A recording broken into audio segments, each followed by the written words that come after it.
I guess that means it's my turn to talk. How you guys doing? It is Saturday night, and as such, it is time for the Paranormal Portal. It is 7 p.m. Pacific Standard Time and 10 p.m. Eastern. That's when we rock. That's when it happens. The magic all occurs now. I hope it occurs now. I don't know. I think it'll be a good show, though. I'm optimistic. I hope you guys are as well. But welcome to the show, everybody. As always, happy weekend to you. Happy Saturday. Hope your weekend is going good. Hey, John Temprin, God bless you too, sir. Thank you. Really appreciate it. And I'm just seeing all the names popping in. It's just always a great homecoming at the beginning of every show. So thank you all. I know Gypsy's over on Twitch keeping an eye on it. Thank you, Gypsy. Appreciate it. And she's a HB Girl and Dog Digger are over on Rumble. So they got them over there. And I don't know. The roster's filling up. This is always a good thing. What do I got to say? Tonight, obviously, we'll be getting to the news, as always, at the lead-in of every show. So hopefully you're ready to get informed. And we'll also dive into the Discord question of the week, championed by our very own Chucky Danger. He's in here. I'll bring you the information from the dark side of the planet. I don't know. It's all dark sometimes. You know, because we rotate the sun, moon, all that stuff. Okay. Well, anyway, what else we got going on? We're going to get to an article from Thought Catalog, which we touched on last night, and we're going to dive back into it tonight. Creep Show was great. Creep Show. That must have been a movie, huh? Hey, thank you, Antivirus. Why is everything weak? My antivirus is popping up. I got this antivirus that thinks it needs to just show me everything that's going on every minute that it does something. It's like, yeah, I have gas. Here's your notification. Thank you. Thank you very much. Appreciate it. But we're also going to get to what the hell is that? I got a few images that I think are good and a couple videos. And then we're going to get to the cryptid corner and dive into that. So great to see you all, though. I did say hello to those on Twitch, which right now is just Gypsy, and then HB Girl and Dog Digger over on Rumble, and I haven't seen anybody from X or Facebook pop in yet that I've seen, so I'm going to do some shout-outs over on the YouTubes. So if you want a shout-out over on YouTube, if you're over there hanging out, you're like, yeah, I wish he'd say hi to me. Type something. I will happily say hello to you because I think it's the very least I can do as a host, and many of us hosts do this, is just to try to greet you guys individually, because it means a lot that you guys are here taking part in our shows. So just keep typing stuff, and I will let you know that I see you. So right now, over on YouTube, we got Lenda's here. We got BJ Lapierre, the author-illustrator herself. Dale Atkinson's in here, and Delilah T3X is here. Grandizer's here. Henry Dog is here. Good to see you guys. Hooking Good Creations by Tina is here. Sounds like a great channel as well, by the way. I don't think I've ever said that, but Mrs. Portal has a crocheting channel and craft channel. And that is actually twice the size of the Portal, or James. Better. No, her name's not James, but thank you. That's interesting. My uncle's name is James. I'm thinking about him a lot lately, so maybe he's popping in. How you doing, Uncle Jim? Just in case, you just never know. I don't have that kind of discernment, but it's a James, and unless one of you guys out there is James, which I'm sure there's probably odds are you are. Hello to you. And then, but anyway, my wife's channel is Everything Arts and Crafts on YouTube. So if you're looking for good how-tos for crocheting, I don't know how you say it, but she does videos over there. So check it out and subscribe to her channel. She does an amazing job. John Stevenson is here. John Temprin, the Johns are represented. Kedstar is here. Kitty Cattywhack. An Owl Woman is here. Awesome, you guys. Thank you.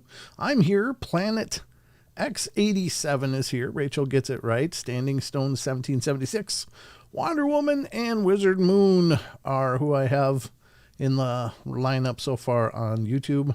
And again, it only populates this list when you type something in the chat. So if you're just hanging out, you don't really care if I say your name or something, then, that's fine too. But I thought, hi, Troy Fujimoto. Good to meet you. Thanks for coming in. Appreciate you being here, checking out the show. You have great taste already, I'm just saying. But it's nice to meet you, and thanks for coming in. Brent Van Hoen. Is there Brent? Brent Van Hoen? Where's that? Oh, there it is. Yep, popped in up on top. You're right. Very, very good catch. I'm watching the chat, and because on the list it just kind of pops in, and I see the list change, but I don't know where the change is. So I got to look back at chat and see who said hello. Deborah Neighbors popped in. Good to see you. And great to see all you guys. Thank you. And Brent Van Hoen, you got a great name. Us Brents, you know.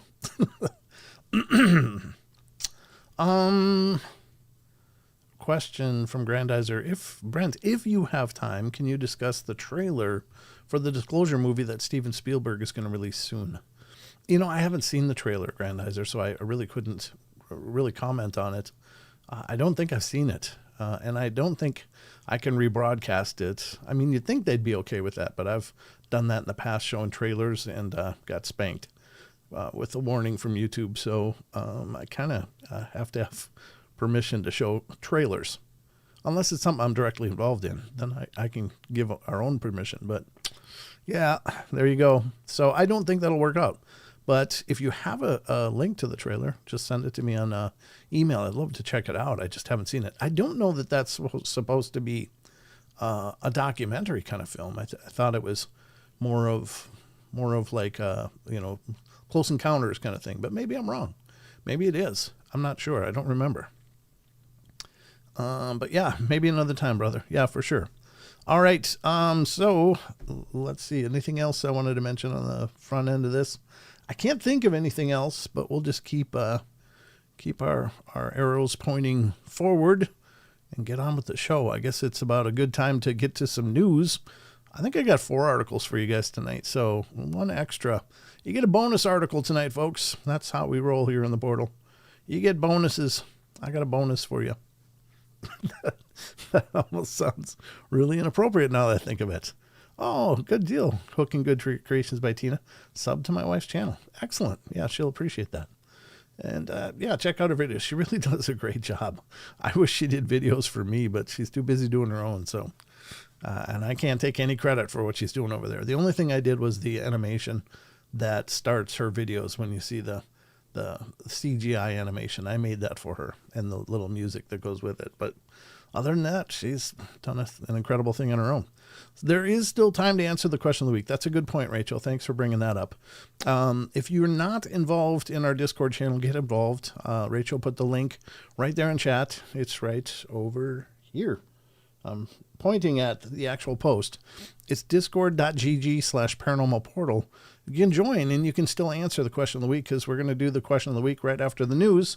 So there is still time if you want to weigh in on that and let us know what you think. So I guess this is about a good enough time as any to get to the news.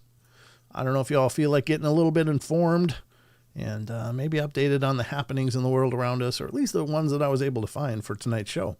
But hopefully you find it informative, entertaining, and maybe you'll learn something. Maybe you won't, but anyway, hello, Barbara Moore, coming over at Rumble. That's why I'm late. I was answering the question of the week. That's a pretty good excuse slip. I like that. We'll take it, Barbara. You're excused tardiness. Absolutely. Let's get to the news, ladies and gentlemen. I'm ready to bring you up to speed. At least the speed that I'm at, which maybe isn't that admirable. It's the only speed I can bring it to. So here we go. It's time for the news.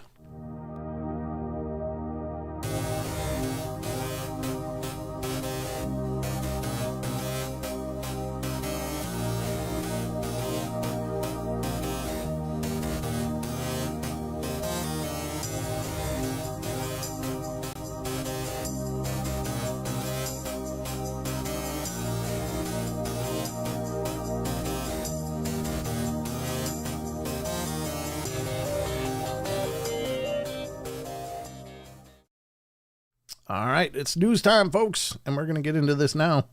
Standing Stones has a ghost photo they want to know if you can send you. Yeah, I guess you could, Standing Stones. I don't know. I tried to do these things before the shows, but I'm kind of dropping the ball on those. So just send it to my email, paranormalportalradio@gmail.com, and I guess we can go over it for What the Hell Is That segment.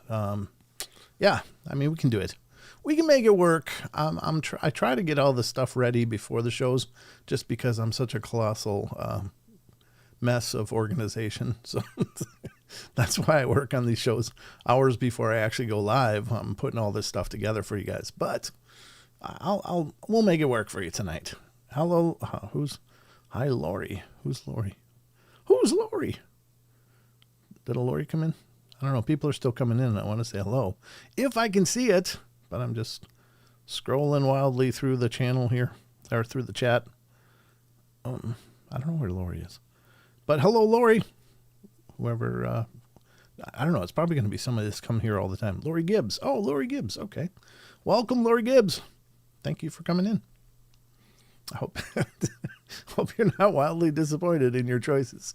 I always aim to make these shows fun. If you're new to the shows, a lot of shows do a real dark and creepy approach to this stuff, or very somber and whispering voices and setting the atmospheres like that. But I like to have fun with it. This stuff is dark enough on its own, and I don't think it's all as dark as it might seem. So I like to have fun with these shows, but I still take the subject matter very seriously. So don't get it twisted. This isn't just a jokey channel, but I like to have fun with you guys. This is the reason I do these live shows, is because I want to hang out with you guys. I want to just talk and go through the stuff. So that's the motivation. In case you're wondering, you're wondering, why am I here? What is going on? Well, that's kind of my caveat explanation. So I hope that makes sense to you, and I hope you enjoy it, and I hope you get subscribed and stick around. The offer's open. The door is always open here in the portal.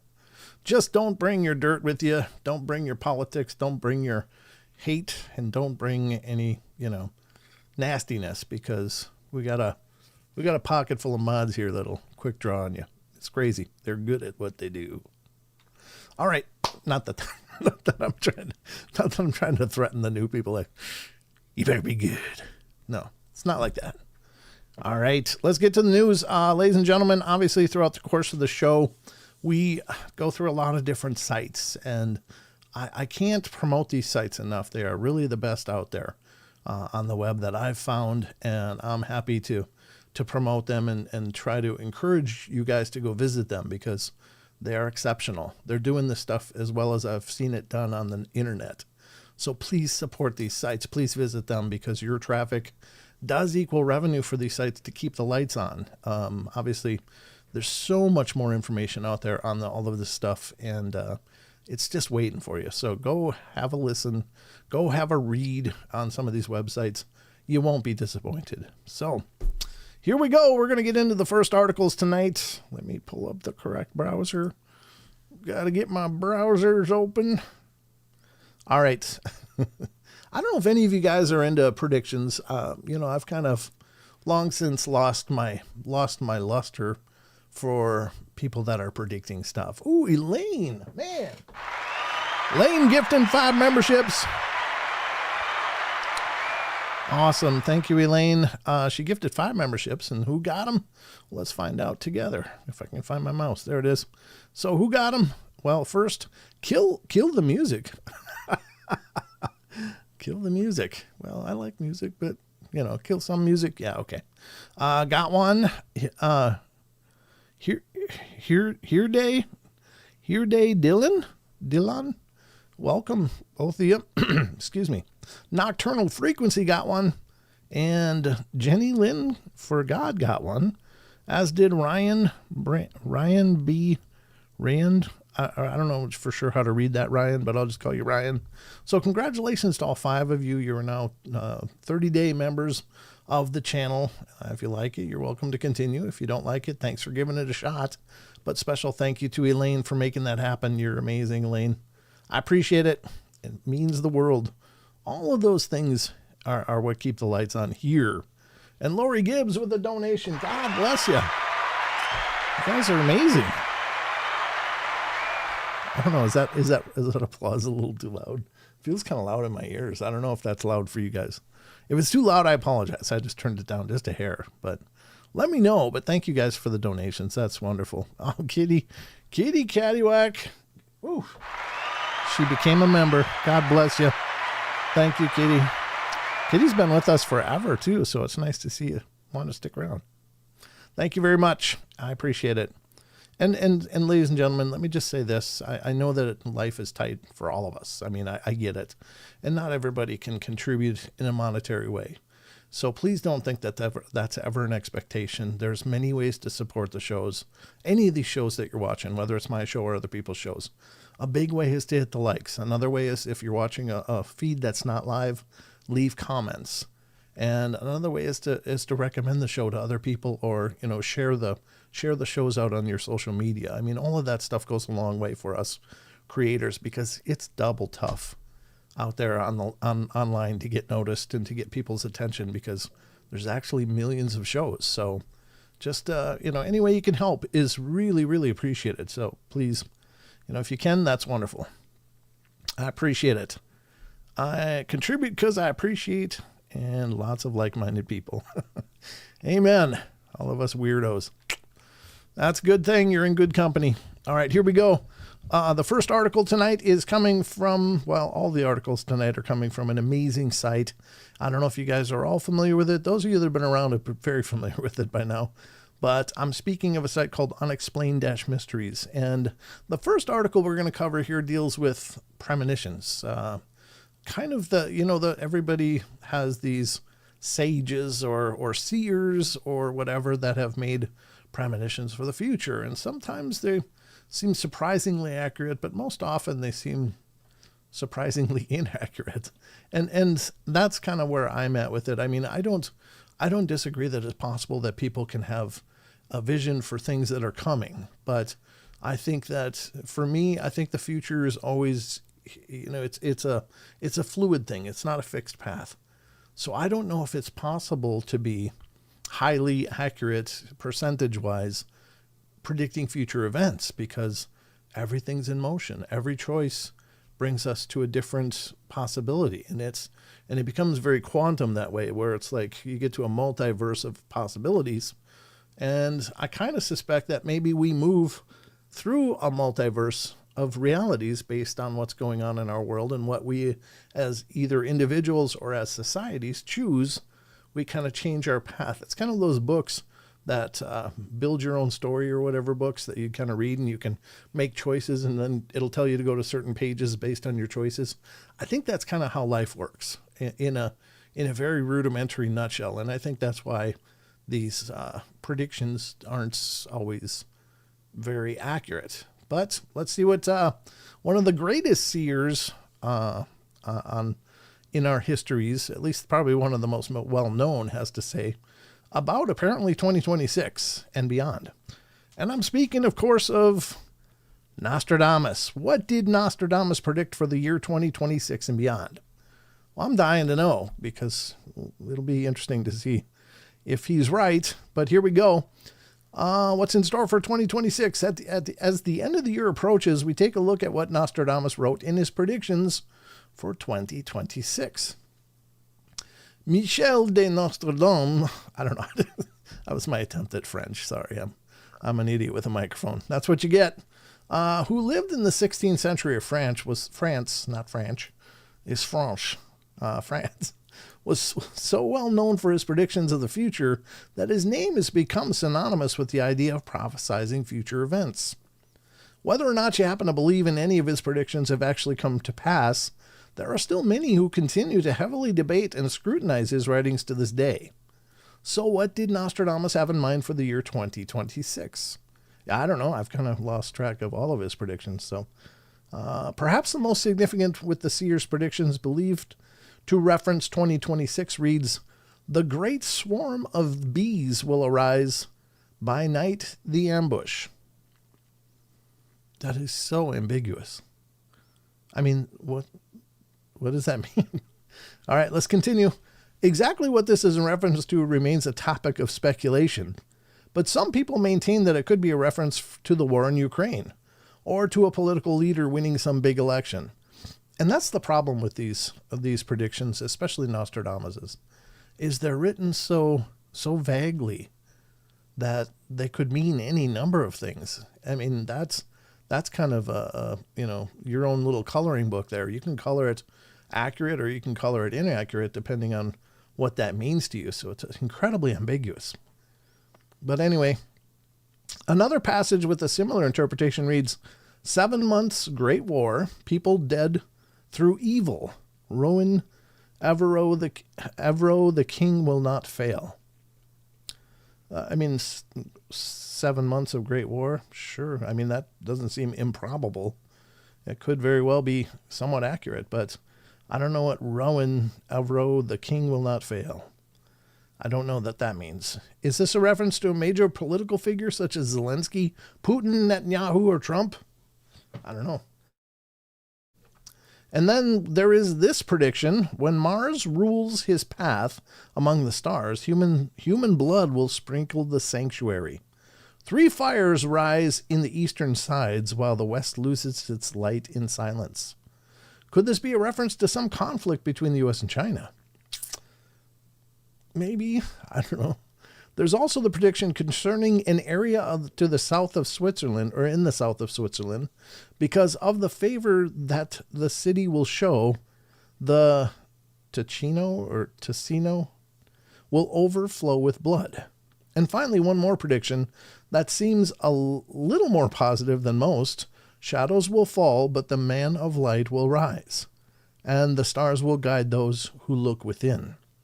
Who is the man of light? We can only speculate. As always, of course, whether or not any of these predictions relate to real people or events remains to be open to interpretation. Yeah, I mean, they are incredibly vague. God, I hope a man of light's going to emerge and lead us all somehow. That'd be great. But I don't know. I don't even know if I don't know how they're attributing all of these to 2026. That's a bit of a mystery to me, because I don't know how they were written, actually. But I will say that his prediction for the history, the Great World War, and all of that, dealing with Germany versus all of that, they seem to be surprisingly accurate. And with the name Hister being only a couple letters, or I guess a couple letters removed from what we understand to be Hitler. So I think that's surprising, but I don't know.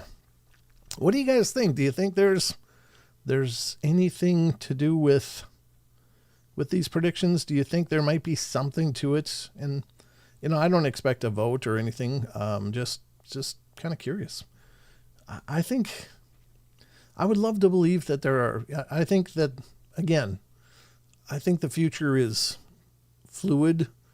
But perhaps if things didn't change at all and followed on a contiguous path, then sure, they might be more accurate. But I think something happens in our choices and in the things we change and in how we change ourselves and the world around us. I think that all impacts future events as we will receive them. And so whatever it is, I hope it's a bright future. That's all I'm saying. I am the truth and the light. Could be. You never know. But anyway, there you go. That's the first article. And we have more. We got a few more. And the next one we're going to read, this is something that's been going on for a long time. I don't know if you guys have ever heard of Russia's doomsday radio, but it's this weird, I don't know if it's what it is if it's like a number station or what. Number stations were these, I don't know, they were like spying tools where they used radio broadcasts of weird digits and just seemingly abstract patterns, but to specific listeners, those patterns were information to relay or to, orders for them to achieve or to enact. And those, I think, were called number stations. But I don't know if the doomsday radio is the same kind of thing, but let's check out this article and find out. I don't know. We're both going to learn something this time. Or maybe you guys already know, but I don't know. This is brand new to me. Excuse me. Here we go. From unexplained-mysteries.com comes Modern mysteries, Russia's doomsday radio broadcasts 15 more cryptic messages. So let's see what this is. Yeah. Oh, let's read the article. I just saw Grandizer said that Rachel was following me back in 2017 when you started to follow Brent. It was internet radio, but it wasn't like a terrestrial radio like Dave Scott is on several terrestrial channels with his spaced out radio. But I think the portal was only on a couple, but it was through the network, not through me specifically. All right, let's see what this talks about, though. The enigmatic station has been unusually active over the last week, and nobody knows what it could mean. The mysterious shortwave radio station, which is known as UVB-76, but also sometimes the Buzzer, has been broadcasting a signal from somewhere within Russia for several decades. Its indeterminate purposes, coupled with the strange and disjointed nature of its broadcast, has earned it something of a reputation among radio enthusiasts around the world. Ardent listeners have managed to pick up all manner of strange sounds from the station, ranging from hums and buzzes to clips of cartoon characters, disjointed sentences, numbers being recited by a synthetic voice, and other seemingly random words, phrases, and sounds. So it is like a number station, okay. And this has led to a great deal of debate over exactly what these broadcasts mean and whether there is some overarching purpose to UVB-76 that nobody's been able to decipher. Interest in the mystery is rekindled this week when reports indicate that UVB-76 has been blasting out a series of 15 messages, each containing a string of seemingly random words. These include pepper shaker, pabodal, spinobaz, and frigoria. By Friday, the broadcast had changed again to faint music and bursts of Morse code. Some have speculated that the sudden change in the station's behavior could indicate a ramping up of military activity, while others maintain that the meaning is likely to be far more cryptic. Others again believe that the station's signals are meaningless nonsense designed to confuse Russia's enemies.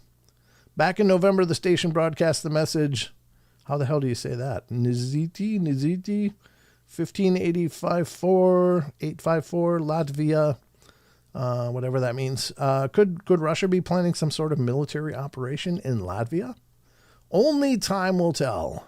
Well, I don't know. I guess time will tell, as it says. I don't know what it means. I'm obviously not smart enough to understand things like that, but curious all the same. Curious. All right, the next article is dealing with space and astronomy. It's a little shorter, but this one's kind of interesting. I don't know. Wonder if this has to do with 3i Atlas possibly dropping off drones or something. You never know, but let's take a look. Space and astronomy files of unexplained mysteries. Mystery as NASA probe suddenly falls silent in orbit around Mars. Just boom, silent. What happened there? Sounds a little bit intriguing, but let's see what it says. A spacecraft has been in orbit around Mars for over a decade and has suddenly stopped communicating.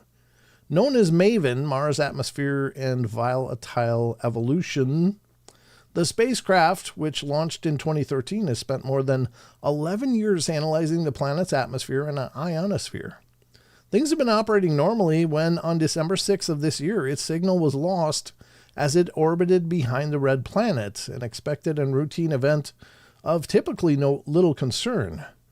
When it was due to reemerge and reestablish contact, however, there was nothing but silence. NASA's Deep Space Network listened out intently as operations teams attempted to contact the spacecraft, but so far, nothing has been picked up at all. Oops. Exactly why the probe would go silent when everything had been working correctly just a short time ago currently remains a complete mystery. What could have happened to it? Telemetry from MAVEN showed that all subsystems were working normally before it orbited behind the red planet, NASA wrote.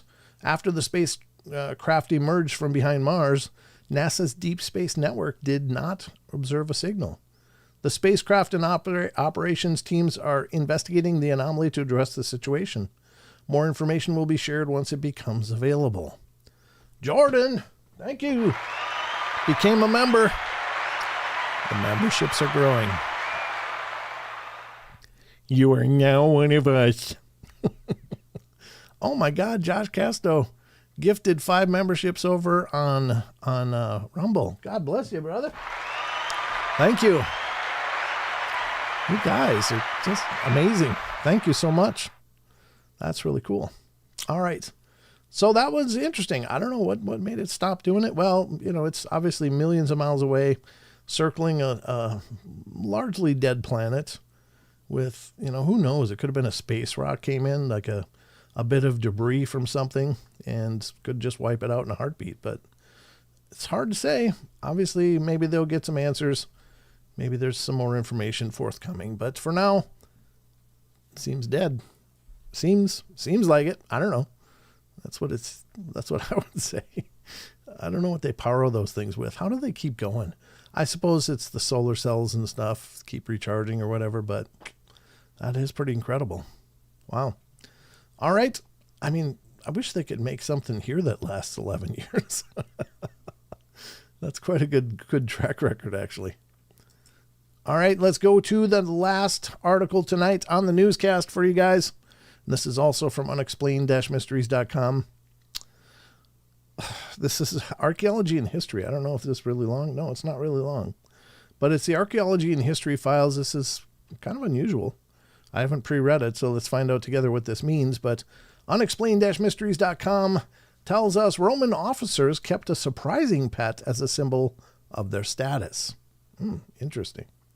2,000 years ago, if you were a high-flying Roman officer, you may have kept a rather unusual animal as a pet. Archaeologists excavating an ancient animal cemetery in Berenik on the east coast of Egypt have made a rather intriguing discovery. 35 monkey burials dating back to the 1st and 2nd centuries CE. The cemetery itself contains more than 800 burials and was discovered in 2011. According to the research, the monkeys, thought to be from a species of macaque from India, were most likely kept as pets and as a symbol of status by high-ranking Roman military officers who happened to be living in the area at the time. The Berenik burials of monkeys of this species are the first unequivocal indication of organized importation of non-human primates from beyond the ocean. The researchers wrote, to determine the significance of the monkeys, the team looked at the items that had been buried with them, such as restraining collars, which showed that they had been kept as pets.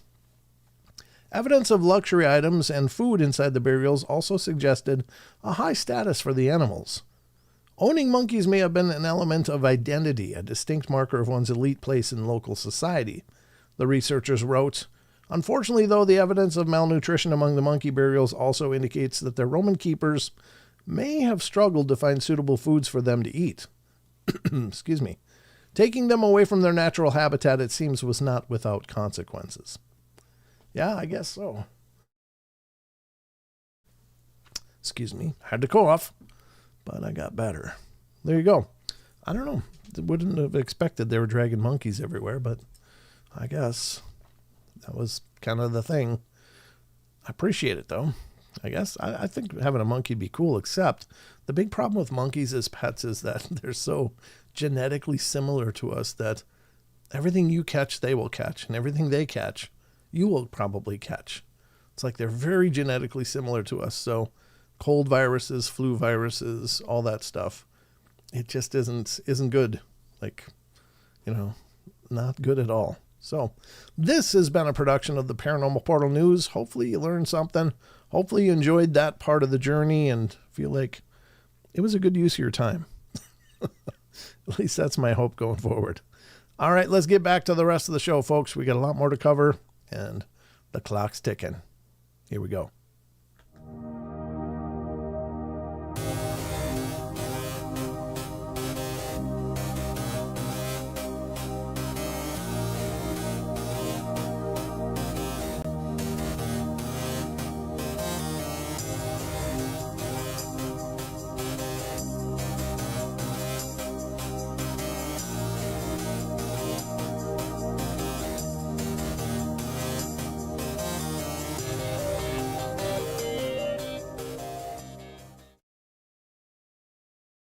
That's pretty cool. Elaine and Lori are both from Port Orchard. Very cool. You guys can get together and have little portal parties. That's awesome. It's like the new kind of Tupperware party. You guys remember those Tupperware parties where somebody drag all their bins of Tupperware in and all these ladies would get together and look at Tupperware? That was the thing. You guys can have like that, except for the Paranormal Portal. I'm just saying it could happen. Portal's bringing people together all around the world. So it seems. I mean, that's all thanks to you guys, not to me. All I do is turn on the lights. You guys just keep showing up, and I appreciate that. All right. I heard porta potty. What? There was a lady who had a pet chimp that tore her face off. Yeah. That was actually a chimpanzee. Yeah, that was pretty sad. Although I think that chimp was literally insane because she was feeding it Xanax and Benadryl and all kinds of meds. So I think that thing was just zoned out of its gourd all the time. And, you know, I don't think, like a lot of people think, oh, they're smaller, they're fine, it's fine. But like an adult chimp can easily pull your arm off and beat you to death with it. Like, pull it right off. It's like, done. They are so strong, their muscle density is so incredibly high that even though they're smaller than us, they are so much stronger than us. And they could just, brutalize people, obviously, which is the case there. I don't know, just what a horrible thing to experience, though. But I guess, like, even wild chimps, like, they are brutal. They are brutal. If they decide to attack people, they go after, like, fingers and stuff like that so that you can't grab stuff. And they go after your eyes and they go after your genitalia, to tear it off and stuff. I mean, they are brutal in their approach to taking somebody out. And it's just a scary, scary thing. Yeah, 10,000 Avon bottles. Yeah, the Avon parties too. Yeah, or Mary Kay or whatever. And then there was, what was that? What was it? It was some decoration stuff. It was like tea light or party light. Party light? Wasn't that another one where they would just have party light parties? And yeah, all these they were well-made things, but they were so expensive. Oof. Yeah. So yeah. Anyway, Paranormal Portal's the new party light party. Anyway, fill in the blank. Whatever it was. My mom used to do Mary Kay. Portal Mom used to do Mary Kay, and yes, I think she was her best. She was her own best client. We had closets full of Mary Kay stuff, and probably still in her house. Just it's probably decades old, but it's still there probably. She loved her cosmetics.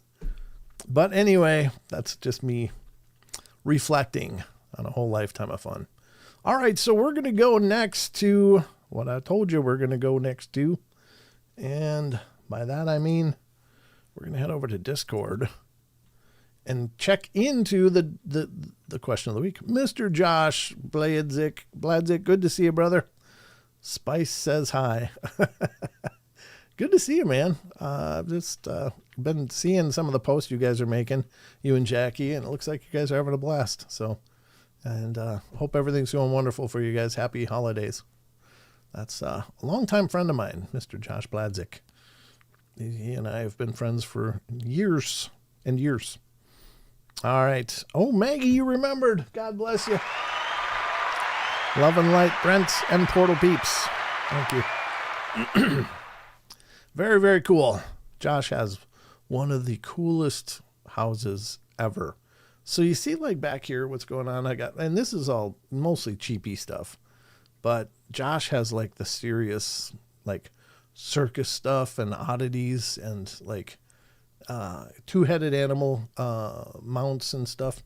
The guy is just a brilliant collector of these things, and it's really cool. When I went down to I went to a conference in southeastern Idaho, and that's the area where Josh and his wife live. And I stayed with them, and it was like honestly, I was staying out in his workshop area. It was like being in the Addams Family house. It was literally like that. It was so cool. I wake up and like in the middle of the night going to use a bathroom and like there's two-headed stuff looking at me in its poses. It was so awesome. I got to get back down there. See you guys again. That was too cool. All right. So let's get to the next part of our journey. And this is the Discord question of the week. So let's see what the hell you guys had to say about tonight's question. Championed by our very own Chucky Danger, of course. Josh says, thank you. That's definitely a compliment. Yeah, I loved it. I loved it down there. I could have just stayed in that shop forever. If it wasn't for having a family, I might still be there. Just saying. All right, here we go, ladies and gentlemen. It's time for the question of the week.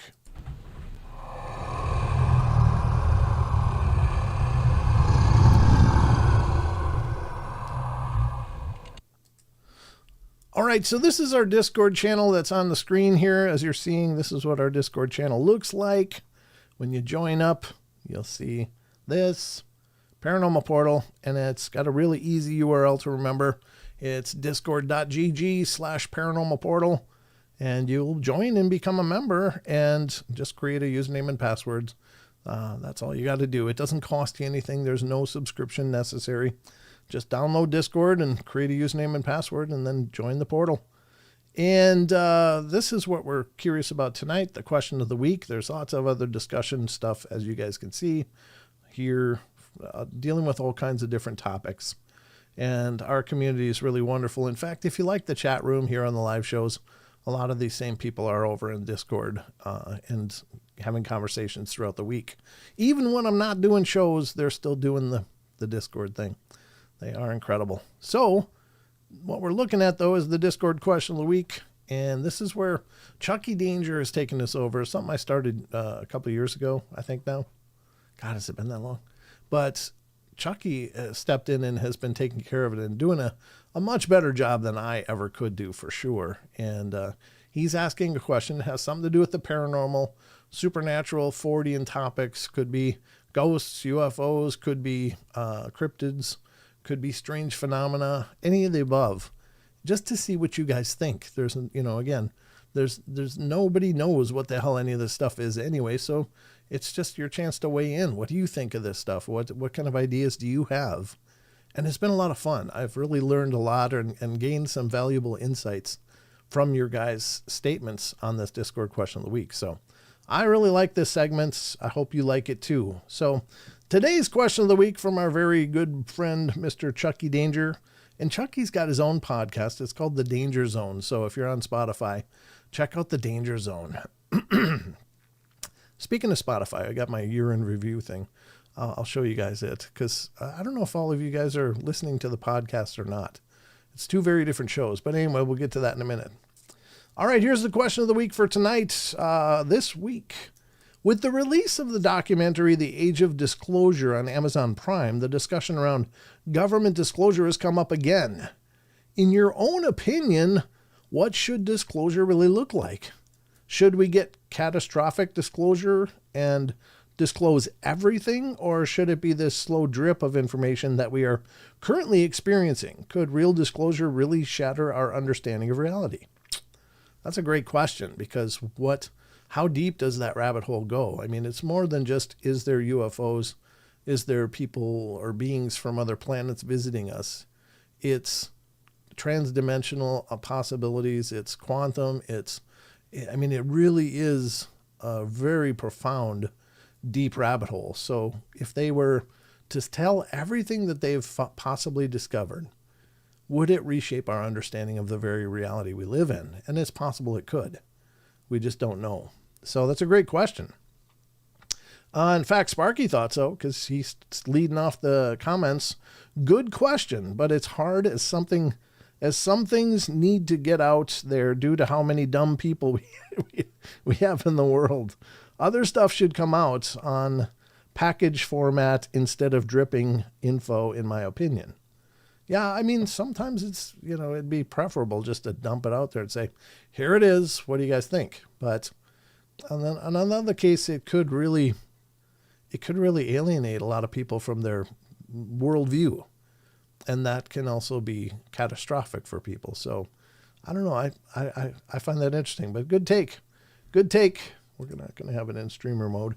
ZX81V2 says, first it will be the Russians, then it will be third world countries, then it will be terrorists, then it will be asteroid Atlas 33I Apophis. We are here. And then the fake alien invasion, von Braun via Carol Roslin.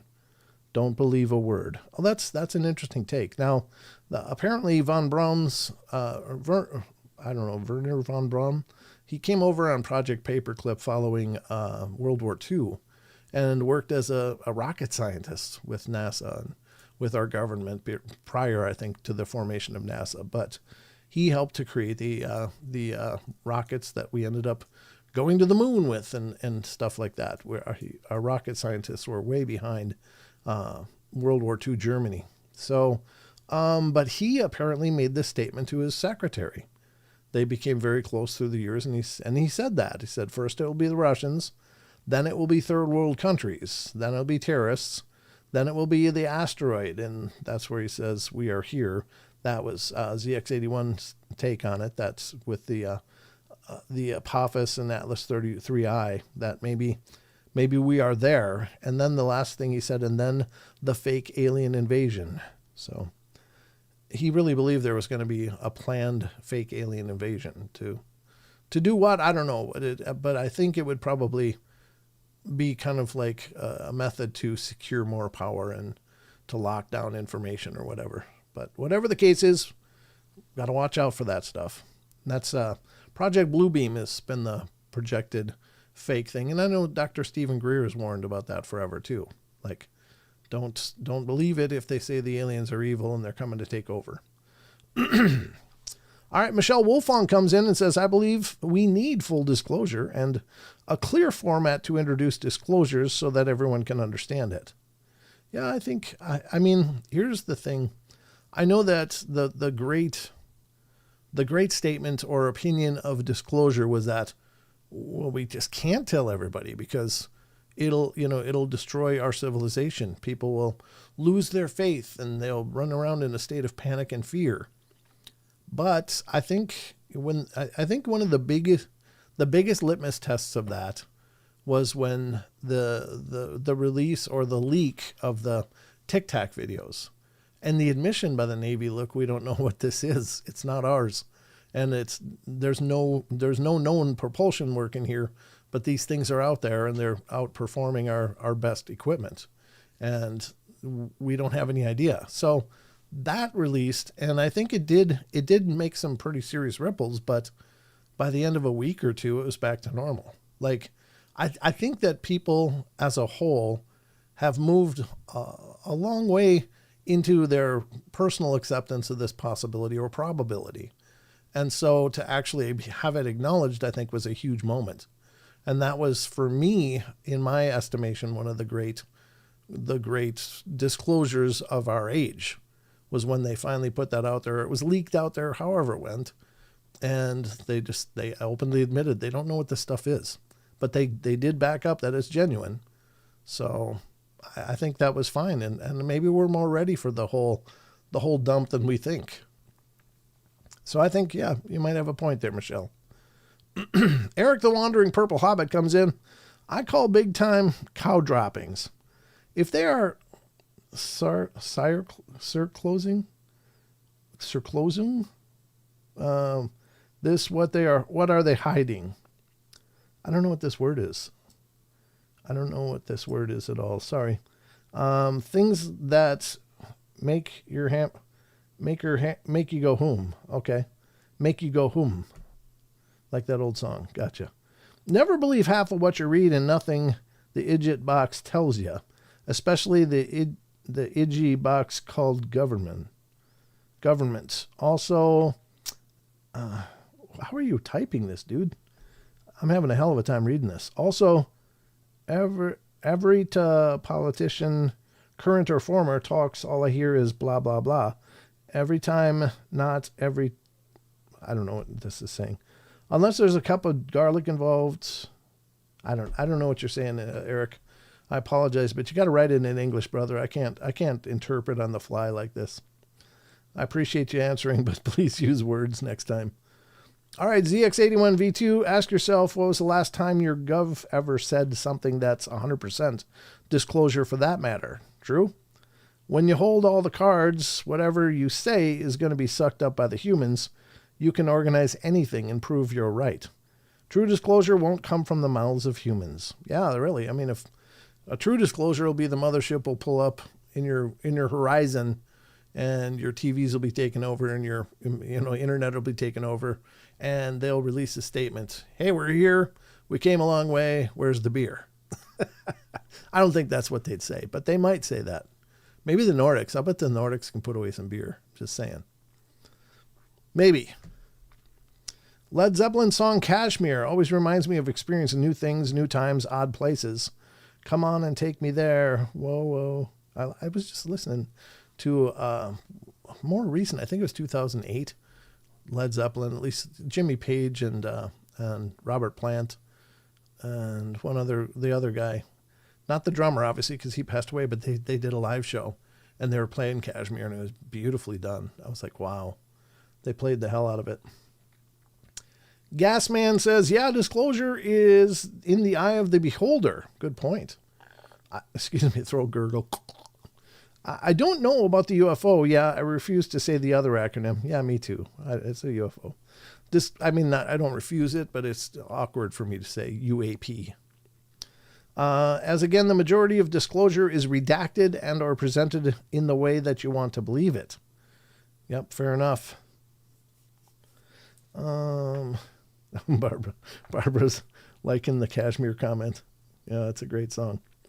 Blue Cruise comes in and says, I'm thinking of disclosure or confirmation as being intentionally caused by a variety of alien extraterrestrials off-worlders using their technology to initiate a series of worldwide events close together over several years, starting in 2025, that would be visible to all on planet Earth, leading to ontological shock.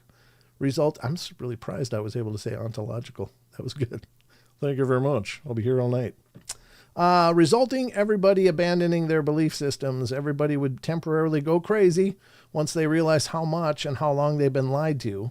With everything that was normal in everyday life falling apart and collapsing, this would just add to the already existing turmoil and upheaval that we're all experiencing on the planet. Very scary times, in my opinion. My sources for this viewpoint summary include Cliff High, Richard Dolan, Jack Carey, and the Farsight Institute. Of all those guys, I've only talked with Jack Carey a few times, and I like Jack. He's great. He's been on the podcast several times. I got to get him back on. He's just one of those guys that he can talk cryptids, ghosts, UFOs. He's just plugged in. He used to work under J.C. Johnson back in the day, so he's his protege. As is another friend of mine as well. But yeah, very, very cool. Rachel 101 comes in and says, I think disclosure will be the slow drip. People say they want the catastrophic sudden disclosures. Just give it to me straight. But do they really? It might be too much for society to handle. Yeah, society probably, but not the individual. And there is a distinction, much like it says in Men in Black. A person is smart, but society is reckless, dumb, and prone to panic, and it's kind of true. I was just talking with Sheldon earlier tonight, and this is kind of a side topic, but I've been noticing, and if you follow me on Facebook, you'll know that I just posted a few days ago just a rant about some of the controversies going on and how cruel people are being and how judgy and horrible. And it's just, and it's not me getting involved in the controversies or the conspiracies, so to speak, but it's just about me just going, God, can you guys not be decent at all? And I was reminded about this because Sheldon, in there, I said, I used to really believe people are intrinsically good, but I said, I'm not so sure anymore. And it's a crappy place for me to go, seriously. I just cussed on accident, but it's a crappy place for me to go mentally because I don't like to believe that. But it's tough when you see that. And Sheldon said, I think people are mostly good. And I said, yeah, I do believe a person is good, but there was a psychological experiment that was done. And this ties in this way, that first they had an individual who was just a off the street kind of person doing a survey in a room or something. And then they had an actor, stuntman, come in with a ladder and act like they were working on the lights or something, and then stage a fall. And of course the person gets up and helps out the person. Are you okay? Is everything okay? And the guy's like, oh yeah, I'm fine. I just fell, whatever. But the person was very reactionary and very, very keyed in on their own moral code. Like, oh no, somebody got hurt, and ran to help. I mean, it was just wonderful. But then they staged another one with another person, Joe Blow or Jane Blow, whatever. And they put her or him in the room. But this time they had like 4 or 5 other actors around this person doing the survey as well. And they restaged the same accident with the stuntman. And that time, the guy fell off the ladder and, oh! And the person, the genuine person, first looked around, but then looked at everyone else, and the other people were instructed to just look and then just go back to their survey. Everyone else in the room did that, and what that one person did was they looked like they were going to get up and then looked around and then saw that nobody else was doing anything. Then they sat back down and went back to their survey. And that's where the difference is between an individual and society. That there's too many people that take their cues off of what's going on around them rather than their own vision, their own direction, their own morality, their own sense of right. And that's what I think is a problem. So, Linda says, Paranormal Portal, Brent, think most folks are, except the 12% that are not. Yeah, but people do follow the crowd. And unfortunately, those 12% tend to be pretty loud and get a lot of people following them, even when it's people know better. And that's the part that's a problem. But so how does that affect disclosure? Well, if some people start freaking out, a lot of other people probably will. So that's always the danger of it, I guess. Barbara Mora comes in and answers. She says, disclosures come with public demand. The information will always be minimal or slow in coming until the majority of the population actually believes that these things exist. There are far too many of us to hold that onto the religious traditions and won't accept what a lot of us believers know as real. I mean, no offense. Yeah, there's no offense in that. That's perfectly fine. That's a fine answer. Android Paranormal comes in and gives me a whole bunch to say. Let's see what Android says. I struggle with whether the government-controlled disclosure or catastrophic disclosure would be the best way. Yeah, I kind of do too. I mean, maybe in chunks, but maybe not all at once, depending on the information they're going to disclose.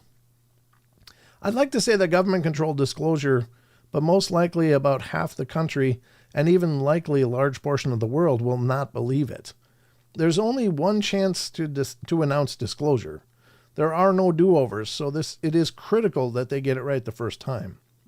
However, if government-controlled disclosure does happen, then I would be in favor if it happened the following way. A press conference is announced by the White House and invites all major media to attend. At the press conference, the President of the United States stands at the podium on live TV with the following people on stage with him: Secretary of State, National Security Advisor, JD, the Vice President, the Secretary of Defense, Director of CIA, and Director of DNI. Having all these high-level officials will help prevent the doubt in believing it of all these people there to deliver this message on stage. Excuse me. They make an announcement on everything they know about the origin of these beings and how long they've been known about, and whether or not they have craft and bodies. They then release at least a couple of fighter jet videos or satellite videos showing extreme capabilities of these craft moving in ways that we can't explain. If they do have craft and bodies, invite select journalists and select scientists to come view them in one person at an undisclosed location, so credible professionals outside of the government can report to the public with pictures and video of what they saw.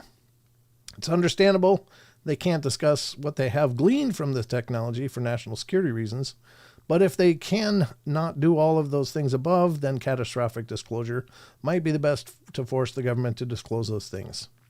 However, catastrophic disclosure can with potentially more negative consequences. Can end, I think is what he meant to say there. Yeah, good points. Not a bad plan. John T says, I wouldn't believe what the government said anyway. They always have something to hide. That's kind of true, unfortunately. That's kind of true. Android coming back. Anybody interested in the possible negative consequences of catastrophic disclosure from something like a giant alien ship flying over DC in daylight? Check out this presentation by Colonel Carl Nell. See timestamp 23 minutes, 30 seconds. Very cool. There we go. Excellent question, Chucky. That's a great take. You can head over to Discord and check out this link for yourself. The Soul Foundation, I guess, on YouTube. Carl Nell on the Schumer Amendment and Controlled Disclosure. There you go. I think you guys are right. I think, it's probably, in a large way, it's probably good to dribble it out there, at least for a while, until you reach a critical mass, I guess, is kind of the situation. Once you reach the critical mass, then whatever, open it all up. But I think you got to bring people to the understanding that we're not alone. Then once you've done that, how much do you know? Maybe that's the right take. I don't know. Great thoughts, guys. Thank you to everybody who took the time to weigh in on the question of the week. Those are great takes. I appreciate you guys' input. Too many follow the herd. Amen, Justin. Yeah. Justin Goodearth coming in over on the Rumble. Josh Casto's hanging out over there. And anybody else? Okay. That's what I'm seeing. So thank you all for being here as always. But there you go. This has been the question of the week. Again, Discord's wide open. Anybody that wants to join, you can become part of all these conversations, and put links. If you have links for some of your favorite videos or websites or information, put your links on the corresponding topic areas and, let other people check out what you're into. As long as it's not creepy and inappropriate.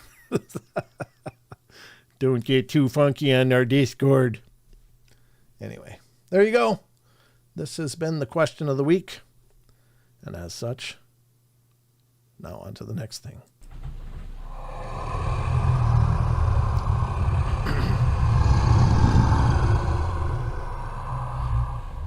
Boom, baby. That was it. Let me turn that off before it comes up 15 more times. And get back over to here. All right, so we're going to dive into the Thought Catalog article just for a few segments there. We're already after the 8 o'clock hour, so the night is flying by, as usual, here on the portal.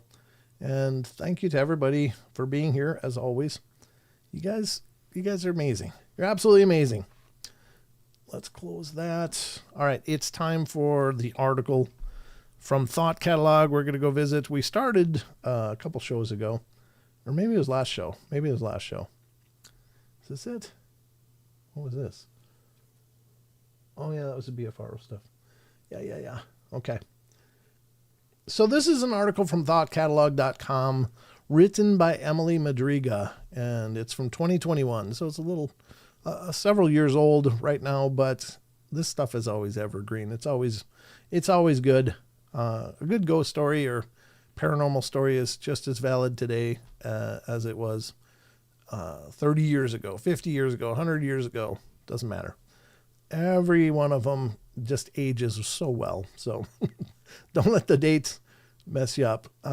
This is a really good one. This is 33 people describe their personal encounters with the unexplainable. And this is one of the Reddit scrape articles. These are farmed from Reddit by the authors. And I just want to say Thought Catalog is just a cool site. So please support Thought Catalog and visit them. There's a lot of topic areas that I'm sure you're going to find interesting with articles and lists and such in a lot of different interest ranges. So check them out. They aren't just a paranormal site. They are so much more than that. Not that paranormal isn't amazing. It's awesome. I love it. But meaning that they have more to offer than just, hey, some new ghost stories. All right, here we go. We're on the one, they're not numbered, so I don't know exactly which one we're on as far as the number of the 33, but this one is called Screaming And again, Reddit scrape articles they build a conversation thread on Reddit, and then they farm the comments for the articles. So they're really good, but they're short little snippets usually, not real long or comprehensive, but they do illustrate some really fantastic phenomena. So let's check this out. Screaming. One time I was in my room trying to get to sleep when my closed laptop randomly blasted screams of what sounded like a woman in pain. I still have no idea how that happened, but it scared the hell out of me. That was by Kaidi Cha. I don't know. Ooh, 3 sneezes. Whoop. Came out of nowhere. Came out of nowhere, but I love sneezes. I've always loved sneezes. They leave me all tingly afterwards. I don't know. Maybe I'm unusual that way, but there you go. So, yeah. So I don't know how a closed laptop does that. I mean, perhaps they got a virus or they got someone just dicking around with them. Somebody got a backdoor into their system. I mean, you can do stuff like that if you've got a remote access tool or remote administration tool. If you can get somebody to install it, you can do all kinds of crazy things to their computer. You know, make things, sounds go on and off. You can, just go crazy. It's pretty not really uncommon.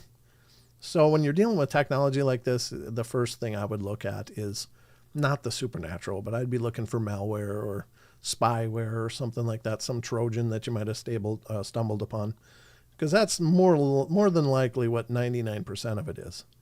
Now, I do know that I believe ghosts, spirits, whatever, however you want to call them, energetic presences can manipulate electrical devices quite easily. It comes up all the time in paranormal ghostly experiences that, lights go on and off, radios turn on and off, change stations, my own experiences with my dad in the stories I've shared with you guys. It had everything to do with his TV that sat idle after he passed, but suddenly started turning on after he passed and just being on. And the Christmas tree out there on the porch, it's kind of a seasonal tree, not really Christmas per se, but it would turn on with the only on button was a step thing, something you had to step on and then click. And there is a dog there, but it was never in the area when the thing would just turn on. So just a lot of experiences like that of my dad interacting electronically. So I think it is possible, but I think with a computer, the first thing I'd look for is malware or spyware or some kind of virus or other remote administration Trojan that was installed. So anyway, horrible thing to have happen though. Your closed computer just starts screaming bloody murder. It's like, ah. All right, the next one is night terror. As a kid, maybe 12, I walked into my mom's room to kiss her goodnight, and I didn't realize she was asleep. And as I entered, I woke her. She saw me standing in the doorway and jumped straight out of bed. She grabbed me and threw me on the bed and tried to choke me out. Jeez. She was not the kind of person you want to wake up. While kind of clawing at my face, and I grabbed a pillow to try to put it in between us, but she was on top of me screaming. I remember seeing her face in the light coming from the hallway, and she was crazed, and I kept screaming at her, "It's me," but she wouldn't stop. Well, somehow I got out from under her, and I ran out into the lounge room, where my dad was stood up about to see what was going on. I grabbed him and threw him between me and my mom, who was right behind me, and still clawing at my face. Dear God. Possessed much? He grabbed her and bear hugged her while her arms reached out over his shoulders, still clawing at me. I don't know how, but she woke up and immediately started crying, really sobbing and apologizing. She said she was stuck in some sort of not quite asleep, not quite awake state, and when I stood in the doorway, all that she could see was that I was wearing her face, and she felt like she had to get it off me. We stayed up all night crying, and I still won't walk in a room if someone is asleep. Yeah, that's by Piper Pug. No doubt, that's got to be an emotional scar. That's weird. Weird. Very, very scary stuff. I don't know, is that potentially a walk-in situation, or is that a manipulation, maybe diabolical manipulation? Could be. Could very well be. I mean, it's possible that she just, mentally misfired, and had an episode of sorts, but it seems very specific and along with a very, very solid illusion. Excuse me. Hold on.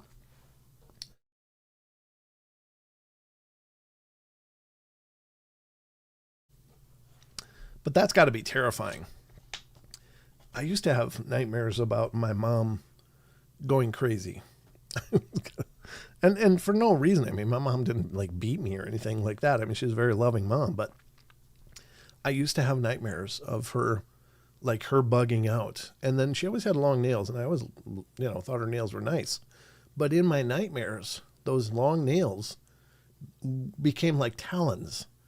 And she would like sink them into my chest in my nightmares. Like I was like being pierced by these talons while her eyes are all crazed and she's like, like that. And it was horrifying to wake up like that. Well, one time we were visiting our relatives and they had a swimming pool, and all of us kids went out in the pool, and it was late at night, and my mom had the fantastic idea to try to scare us kids. And so she like wigged out her hair really wild, put on like a white nightgown. It's night, it's in the summer, we're all in the pool. It's just like dark out there except for the pool lights. And I don't know if she used powder or what, but she used like heavy eyeliner or something like that. And she ran around the side of the house like, like that. But I knew it was my mom, but I went right to like nightmare mode where she was freaking out, putting her nails in me. And I ran out of that pool so fast, and I just would not go swimming at night anymore. That was really terrifying. But it's like this person had, I don't know, like it's interesting how specific that was, that the child was wearing the face, and she had to get her face back, and that's where the scratching and stuff was coming from. Like she was, I don't know, it sounds diabolical, right? I think it sounds diabolical. Anyway. All right, let's go to the next one. Kidnapped. When I was 10 years old, I was abducted while my family and I were camping at a state lake. My parents had to run some errands, so all of us kids were left with one of our aunts. I went to a creek next to where our camper was to go fishing, probably about approximately 75 yards or so, and I'd forgot my bait, so I didn't want to go back for it, which was unlucky for me. A man was there, so I asked him for some worms, and said they were in his car just around the corner. He guided me there, and that's when it happened. Oh God, this is horrible. I was gagged and taken to a different part of the park grounds. This is not so much paranormal as just horrible. What happened next, as one could imagine, are the things my nightmares were made of for countless years to come. I'm 33 now and still recall with vivid details the things that were done. Thankfully, I was found within about 2 hours of my abduction, and unlucky for him, it was my father who found us first. The man somehow managed to escape my father's wrath and flee. He was apprehended by state troopers and local PD about 30 minutes later. Cue all the legal shenanigans and sentencing. Dude was a repeat offender and still only received like 12 years prison. My family kept tabs on him while he was in custody, and they were notified of his release. The second scariest thing was the day he was released. My heart dropped. He's long been a fragment of the past, and I learned not to live in fear over that any longer. I'm Not So Clutch wrote that one. And what a horrible, horrible thing. And there you go. I mean, that's a great example of, the real scary stuff is other people. I mean, honestly, those are the more real fears. The ghost, the dark things, sure, they're creepy and potentially dangerous, but people are more likely to hurt you by far than any of this paranormal stuff. So everybody be on your guard. And don't let your kids wander around. Too many weird people out there. Horrible, horrible people. Too many broken people. All right, here's the next one. Seizures. Hell is others. Yeah, that's interesting. Yep. Oh, yeah, you guys are talking about cats and AI vids. Yep. Seizures is next. Despite having no history of epilepsy or related issues, I had a series of seizures at work back in 2018. It started with the simple walk into a room and forget why at the time, except I completely forgot the few seconds it took me to walk there. Then it escalated and I can feel something coming on. I didn't have convulsions, but my body couldn't respond to anything. I was just stuck, staring straight ahead, unable to speak or move. I didn't know what was wrong with me. EEG and vitamin deficiency tests all came back okay in the hospital, so I was written off as stress. Well, I'm constantly worried about it happening again due to the nature of my work. Oh, there's a ton of questions about that one. I mean, that was by Liza Len. The biggest questions are, is it possible that could be supernatural? Sure. There's oftentimes everybody hears the term possession, and obviously possession is something taking control. But there's another kind of possession that's not really a diabolical possession, but it's called walk-ins. And it kind of makes me think maybe it's possible something like that could be something trying to walk in, trying to take over. And that's where the stuck part comes from. It's like you're stuck. Person had no history of anything like this and no actual seizures, no epilepsy, no blood levels or anything like that. So in other words, it was absolutely out of the blue that they had this issue. And now they're living in fear of it happening again because they, of course, had it happen.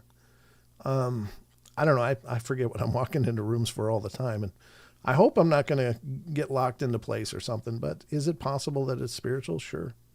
I think so. Oftentimes in our Western thinking, we just don't think of that kind of stuff. Like it's kind of been programmed out of us because science. Hey, don't worry, science. We have all the answers. Just ask us. Science. and unfortunately they don't. But anyway, there it is. Oh, thanks. That's very cool. Justin Gooder says, I love the portal so much. I look forward to every week. Too active, I guess. You're never too active, brother. You're welcome here all the time. You're welcome here all the time. I'm always thrilled to see you come in, brother. All right, let's go to ghosts in my bed. A few nights ago, in a row, I woke up thinking someone was in my bed with me. To the point where yesterday I woke up and started talking to them. But when I rolled over, no one was there. Really weird sensation. I have no idea how to describe that hollow feeling. That was by Extra Sherman. Okay. I honestly think, folks, if we suddenly were given perfect vision, if we were suddenly given absolutely perfect vision, like you could see everything around you that otherwise would remain hidden, I think that we would all collectively poop ourselves because we would see the amount of energies and presences that probably surround us all the time. I think we're swimming in a world of spirits. And I think, honestly, I think that in most cases, those spirits aren't generally aware of us, or they just don't want to interact with us for whatever reason. I think most often they're just generally not aware of us. We're not aware of them, but we're kind of sharing a space, so to speak.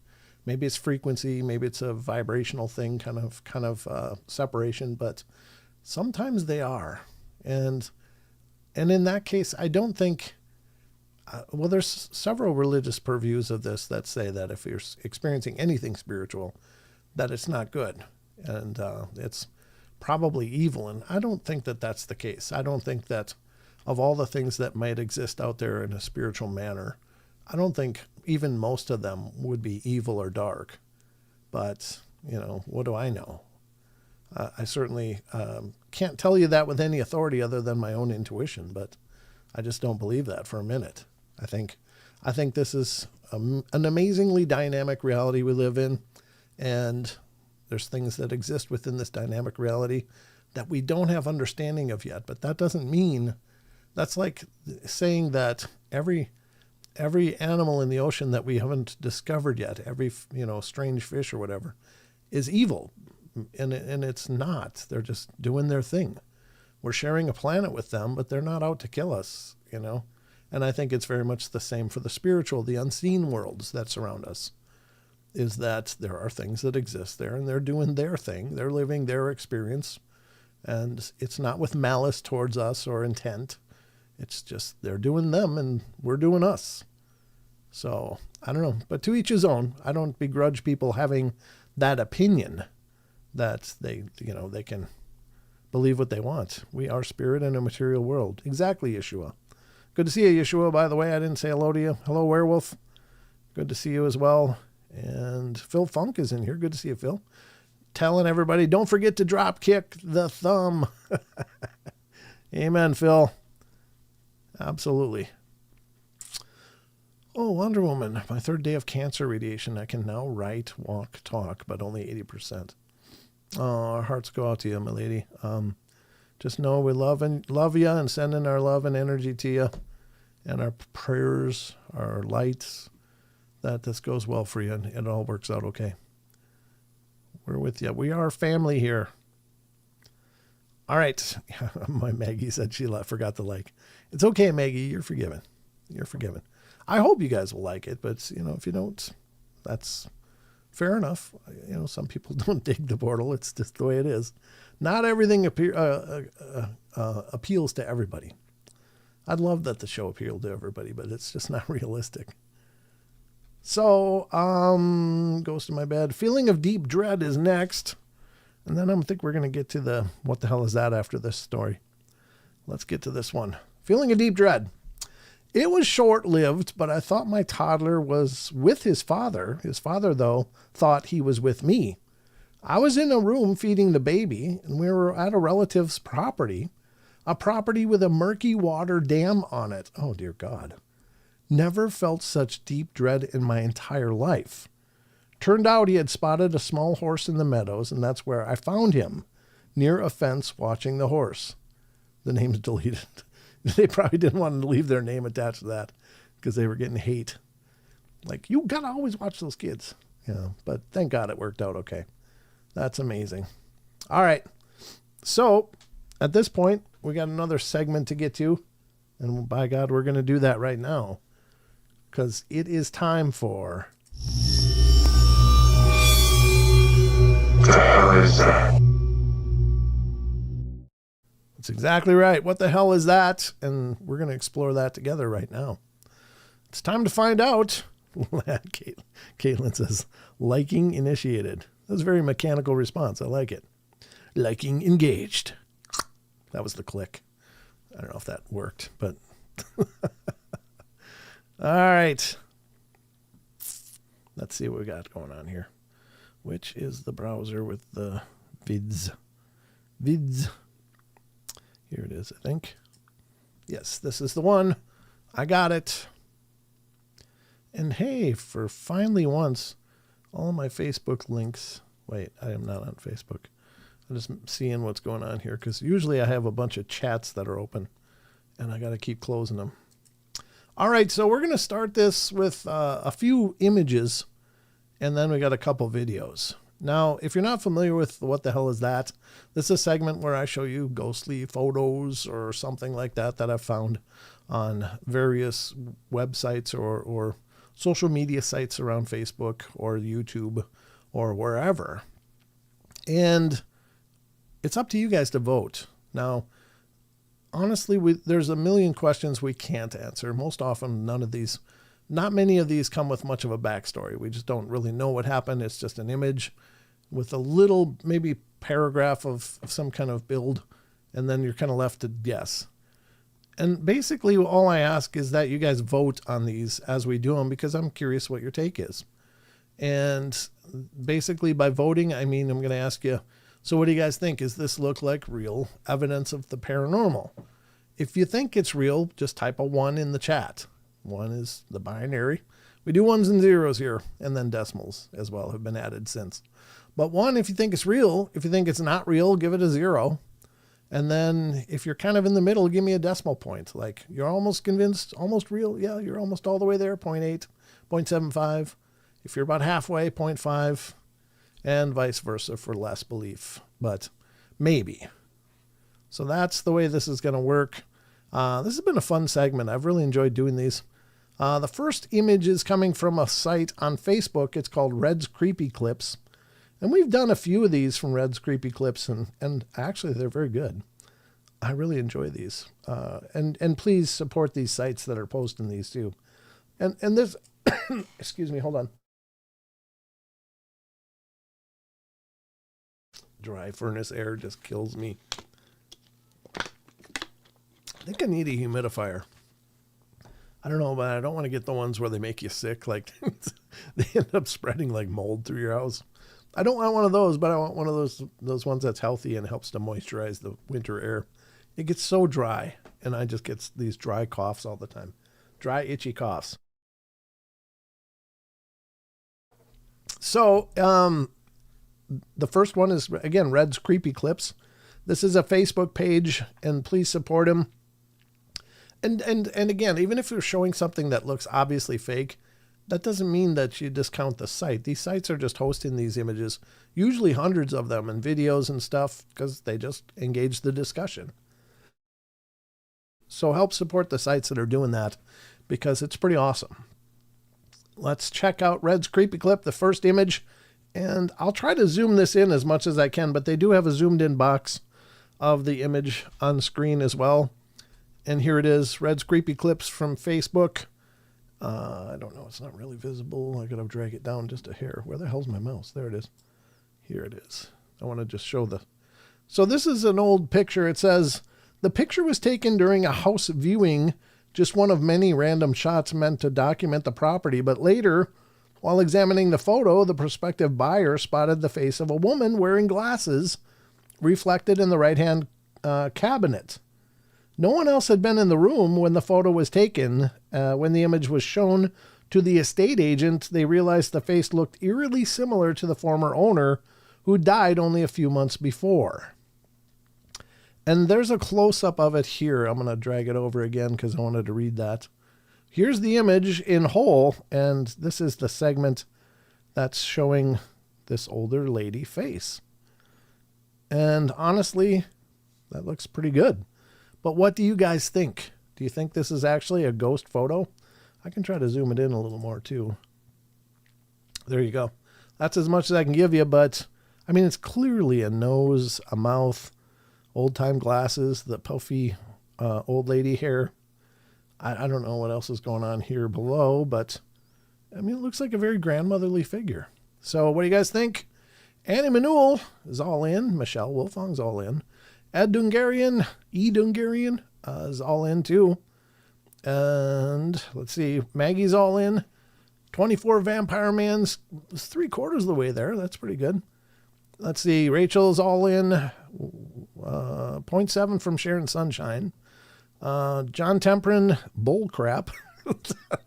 It's not a vote, John. That's not a number. Wizard Moon, that's a 1. Half there for Stoney Jackson. Okay, fair enough. Elaine Clifford's all in. Werewolf is in. 0.4 from the Batman. Not quite even halfway. 0.8 from Wonder Woman. Yeshua is all in. Phil Funk's halfway there. Kedstar's half. And let's see what's going on over in Rumble. Barbara Mora's all in. Justin Goodearth says 1. Trippy. Car Juice is all in. How you doing, Car Juice? And Dog Digger's all in. So all the ends over there. What did you think, Josh? I didn't see your vote here. Big D's all in with a 1. Okay. 0.5 from Owl Woman. Good. Yep, halfway there. Fair enough. Josh is all in on this one too. There we go. I think it's a pretty good example of what could be a valid ghost photograph. I realize we can only go by the narrative. So is it possible there's an old little old lady still there? Sure. Is it possible the story's an absolute embellishment? Sure. I will say that the whole picture is wildly out of focus, which is just, it's just not good. Especially for a real estate photo. And why so much ceiling and not much floor? I don't know. So it was framed up horribly. It's probably a little wiggle on the camera holder's hands, and that's what's creating the blurred image rather than having tight, focus things. But it could be a ghost photo. Could just be a bad narrative, but all we can do is just take the narrative we have and examine it. Does it look like that's really somebody there? Yes, it does. It doesn't look like pareidolia, which is, again, the idea for our brains to make faces and familiar shapes out of abstract patterns. This looks very much like a face, like somebody is there. And according to the narrative, nobody was there with the agent, but says it looks like the former owner who was deceased. So given that, yeah, this looks like a ghost photo. I agree with those of you who said one, and fair enough for those of you that didn't. I mean, it's a leap of faith. Any of this stuff is a leap of faith on what the hell is that. So question is, does it resonate with you or not? If it doesn't, fair enough. There's no right answer. There's no wrong answer. All right, let's go to the next one, which is another image. This is a series of images. And I don't know, it looks like some utilities thing in like a restaurant area or hospital or something. I don't know what we're looking at here, but the ceiling tiles are open. Now, I don't know. Let's just go through the images as they appear. There's another one, but look there. Do you see it right up here? I guess you can't see it on the framing. What the hell is going on here? That is creepy as hell. I always think about those ceiling things. Those are creepy. Very, very creepy. All right, and there's one more. I think it's just the close-up of this. Oh, I see that. Okay, so there is something here. I guess it is. That's like an eye, and this is like a head. So it's peeking over, and then in this one, there it is. It's a different perspective, though. Now, does it have to be a creepy ceiling-crawling ghost? Maybe not. Maybe there's something up there that just approximates this, because this is a different perspective from this, which is more straight on. And maybe what we were seeing before was just this side of that, and this side has a shiny thing here too, and it kind of looks like a face. But I don't know, you be the judge. Here's the full frame, and then this one, but this one definitely looks like that's a face there. It really does. So, question is, what do you guys think? Let me know. Sharon Sunshine, nope, not buying this at all. Sprinkler head, well, that's what's hanging down. Here is a sprinkler head, but this back here is not a sprinkler head. This is what we're looking at back here. I'll zoom in as much as I can with Facebook. That's it. And this is what we're looking at here, in case you couldn't see it. But that's not a sprinkler head. It does look like a face, but it truly could be. 0.15, geez. 24 Vampire Man. You're getting very specific with your voting. All right, so let's see. Where are we at? Looks cool, but 0.3 says Batman. 00 again. 0.3 from Batman. Creepy face like in Backrooms. Yeah, I guess so. 0000 from Sharon. She's like, nope. And -1 from Phil Funk. It actually owes us honesty and truth at this point. Ceiling insulation from Wonder Woman, 0. Ad Dungarian, 0.5. A rat or a raccoon? If that's a rat, that's an enormous rat. I don't think it's a raccoon, though. I mean, it definitely is a humanoid type of face, not an animal face from what I can see. But could it be maybe a possum or something? I don't know. I suppose it's possible. That would kind of approximate a human face if you're looking straight on it. 0.15 from Vampire Man. 420 Man. Two big black eyes. Yeah. Halfway for Rachel. Linda's nope. Werewolf, nope. Stony Jackson, nope. Maggie says 0 because I don't want it to be real. I hear you. I agree. That is a creepy possibility. John Stevenson, halfway. Why are they taking the photo? I think they were, well, I mean, I don't know. It's not, the narrative isn't even there for us, but I would assume they were taking photos of some damage that they had, or they were repairing that sprinkler head or something, documenting it, but I don't know. 20-foot troll peeking in. Yeah. Let's see. 0.5 from Kedster. -1, the light is giving a reflection. I don't think that at all, but it might be. I don't know how that would be, though. But it's not impossible, Phil. 0.5 from Michelle Wolfong. 1, I think it's something up there. Not sure what, but yeah, especially if it's in a hospital. My God. Those things are crawling with spirits.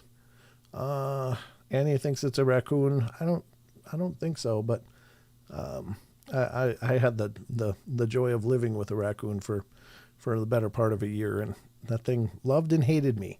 I got very, very good at seeing raccoons. Because sometimes it would stalk me and other times it wanted to snuggle me. Owl Woman, nope. Lane Clifford, halfway there. Let's see. What do we got over in Rumble with this one? Kind of looks alien, Carju says. Oh, yeah. Yep.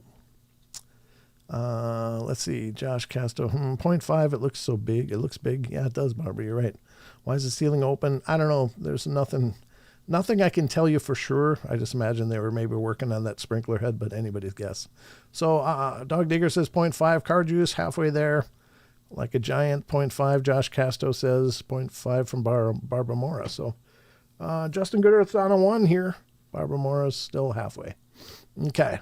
Well, wait a way in. And you guys, could be right. Now, the next one is kind of video, but I don't know why it's laid out like this. Oh, that's not what I wanted. This is for Maldi, and this is on Facebook. Maldi is the channel, and it has to do with Bigfoot. I don't know, but this is the area we're going to be focusing on right here. This area up here, and it's not a lot to work with. It's very muddy. I think it's very severely cropped from another Bigfoot video, but let's check it out and have a look.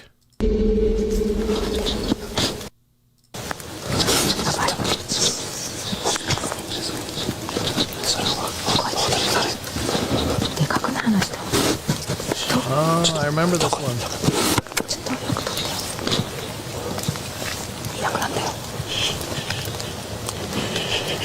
I remember this video. This is one that's been around for a long time. I wasn't sure when I first pulled it up, and now I'm watching it. This is very, very cropped in. It's very cropped in. It's a bigger video, actually, than what we're seeing here. But essentially, the thing is it's a man and woman hiking, and they notice something's following them. Someone is following them. But then as it gets closer, it looks like, oh, that's not a person. It's something else. I wish we had the bigger pictures to work with. So it's going to be hard, I know, for you guys to vote on this at all. I'm going to mute it, though, because that sound is pretty annoying. But let's see what we can see. There's, I guess, the face tree peeking or something there. There it is. Again, walking in the distance. It's very round-headed, though. Not that all the Bigfoot have the conical heads, but generally speaking, it seems very round-headed like a yowie. I think yowies are generally more round-headed, according to Cade. And we really can't see much of what's going on here. There's that face peeking around the tree.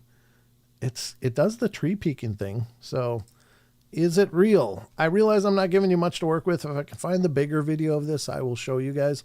I did hunt around a little bit earlier because I thought it looked familiar, but I'm definitely sure it's the same video. But again, the background is two people hiking, a man and a woman, and they notice this thing following them, and they start to panic and run. And the premise, I think, was that it was they were never seen, but their camera was found. I don't know for sure anymore. It's been years and years since I've seen this one. But what do we got? 0.1 from Batman, 0.01. So it's like the hundredths, not just the tenths of possibly being real. 0.3 from A. Dungarian. Maggie's 0.75. 0.5 from Werewolf. 0.5 from 420 Man from the West. John Stevenson, nope. 0, the voice sounds like AI. It's definitely not AI. This is an old video, and it's well before the years of AI. It's probably like from the 2000s. The wrench. Oh, I don't know what that means. 0.5 for Manny Manuel. Sharon Sunshine gives it a 1. Yowie or Googway? I don't know if Googway. I guess that's a good question. I can't really see the facial features of it enough to say Googway, because those are definitely more animalistic, but more of a snouty, big teeth, sharp teeth kind of thing. Generally, is what I understand Googway to look like. All right, half for Rachel, half for Linda, half in there. About halfway. I mean, Yeshua, about halfway. Wizard Moon, half. Wonder Woman, 0.5, not enough of it to be 1. Fair enough. Yeah, 0.4 from John Temperin. 0.5 from Kedster. Phil Funk, the same. And point one from Sharon Sunshine. So not quite a one, but 0.5 from Benno. Got it. It's real, but is it authentic? Well, that's the tough part. I guess basically, does it look like like it's really a Bigfoot would be my question. But what do we got in the Rumble on this one? Justin Gooder's all in. Justin, are you familiar with the full video as well? I don't know. I mean, I know you're into the Bigfoot stuff quite a bit, so. But anyway, a 1 from Justin. Justin is, 111. No AI then, yeah. It's not AI. I'll try to find the full video if I can. And maybe Maldy even has it. I didn't look at the channel, but you can look at Maldy, Maldy, on Facebook and see if he has another version of this that's the bigger full version. But it's old. If it is indeed the same one, it's old. All right, I got one more from you from YouTube. This has to do with Bigfoot as well. This is by Bigfoot and Jeff. And this is a car driving along obviously looks like a logging kind of road. Maybe not a logging road, but a mountain road or a wilderness road. It's not paved. It's just dirt. But here's the video.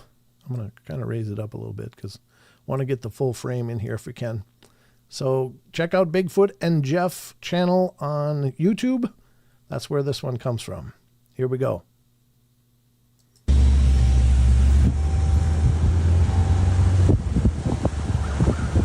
Whoa.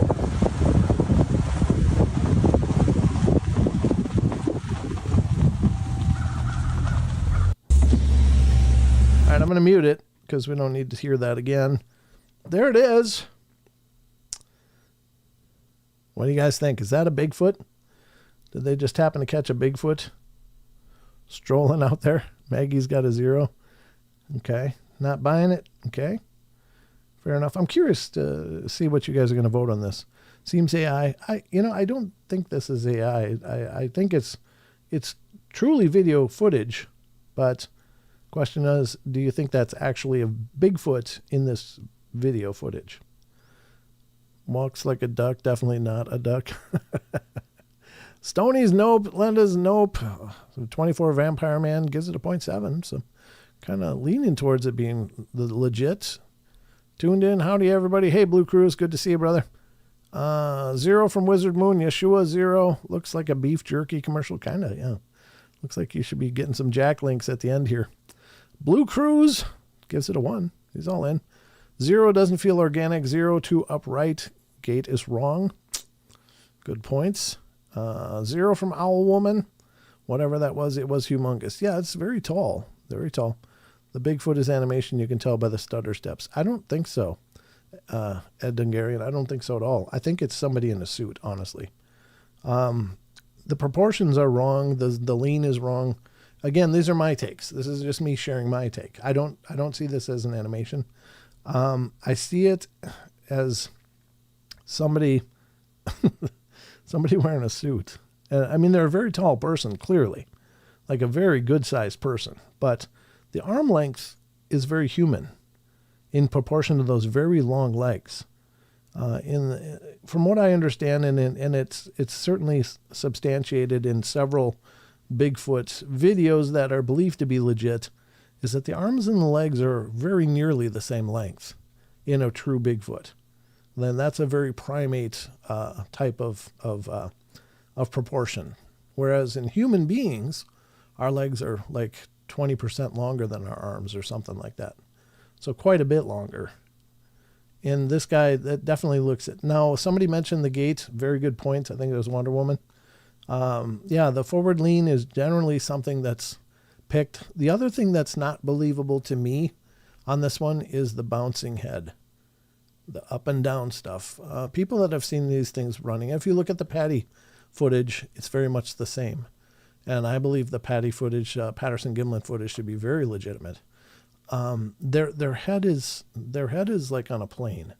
Their bodies walk, but their head is like on a plane. They seem to glide.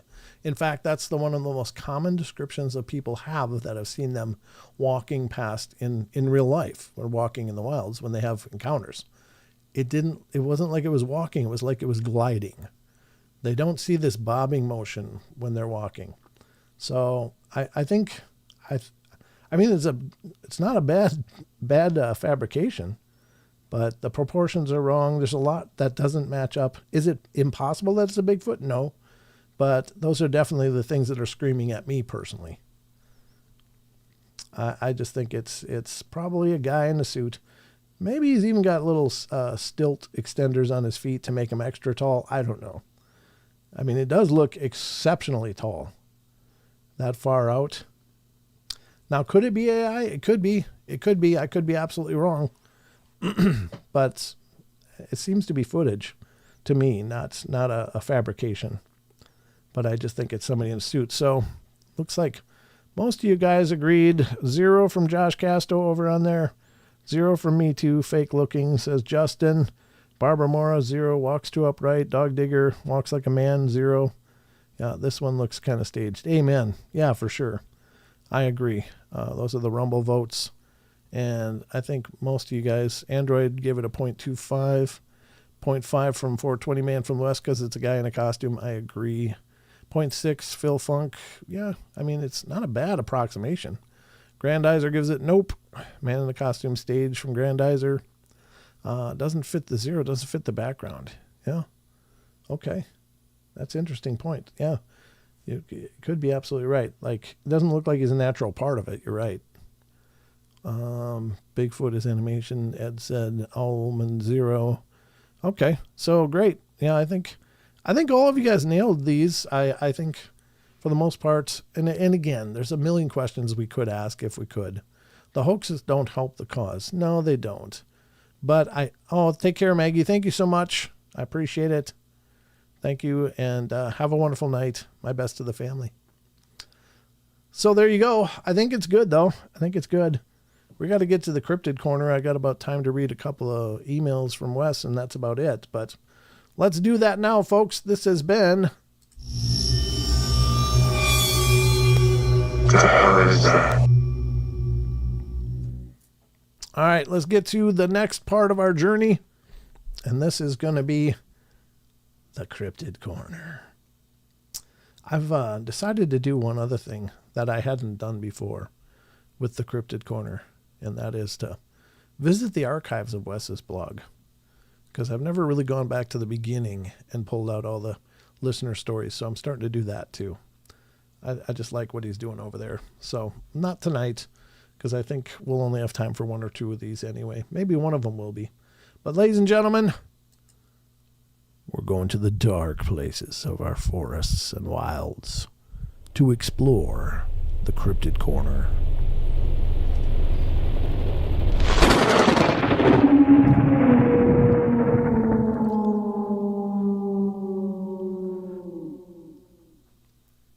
All right, welcome to the Cryptid Corner, everybody.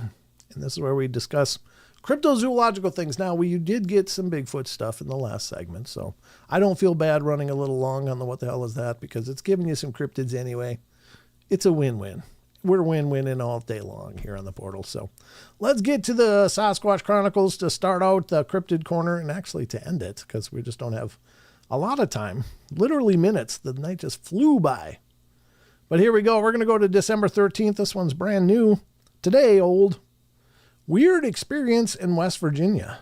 A listener writes, I'm a longtime listener and thought you might be interested in an encounter my younger brother and I experienced in Cerrito, West Virginia, during the summer of 1976. At the time, my brother Ron and I lived in a single-wide trailer that sat right next to a wooded hillside. This was in Cerrito, not far from where the Marshall University football team plane crashed near the Tri-State Airport. One afternoon, Ron and I were playing in the woods with about 6 other neighborhood boys. We came up with a stupid but fun way to get down the hill fast, and it's not something I'm proud of.